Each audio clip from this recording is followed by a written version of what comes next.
पहले आप ये वीडियो देखिए, फिर मैं आपको त्रिमुंडिया वीर की पूरी कहानी सुनाऊंगा और इनकी उत्पत्ति से लेके इनके रौद्र रूप और इनको क्या भोग लगता है और इनकी पौराणिक कहानी क्या है, इसके बारे में विस्तार से बताऊंगा।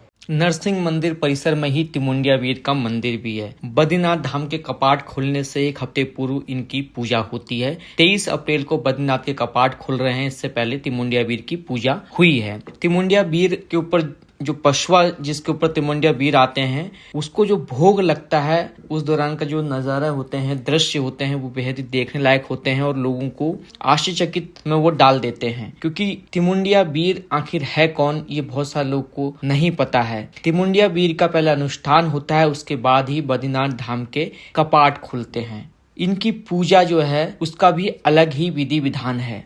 ये क्षेत्रपाल देवता यहाँ के हैं और जोशी मठ की रक्षा त्रिमुंडिया वीर ही करते हैं। इस क्षेत्र के ये रक्षक देव हैं। इनकी पूजा के बिना बद्रीनाथ के कपाट नहीं खोले जाते हैं और जब त्रिमुंडिया वीर पशु के ऊपर आते तो 1 कुंटल चावल और बकरा ये पूरा खा जाते हैं। जैसे कि दृश्य आप देख भी रहे हैं, इनको ये भोग लगता है। यही इनका भोग है और ये सनातन की परंपरा है। हजारों सालों से ये परंपरा चली आ रही है और इस परंपरा में त्रिमुंडिया वीर को क्विंटल भर चावल, गुड़, 5 घड़े पानी और एक पूरा कच्चे बकरे का भोग लगाया जाता है। और जब तक ये भोग स्वीकार नहीं करते तब तक बद्रीनाथ की यात्रा शुरू नहीं होती है। नरसिंह मंदिर के प्रांगण में ही ये पूजा होती है। अब त्रिमुंडिया वीर है कौन? वैसे तो त्रिमुंडिया वीर के बारे में कहा जाता है कि ये चमोली के लांजी पोखली के निकट के गांव हुणिया में राक्षस स्वरूप में रहते थे। वे नित्य एक न एक मनुष्य की बलि लेकर गांव में भय फैलाते थे। मान्यता है कि एक दिन जोशीमठ क्षेत्र की अधिष्ठात्री देवी माँ दुर्गा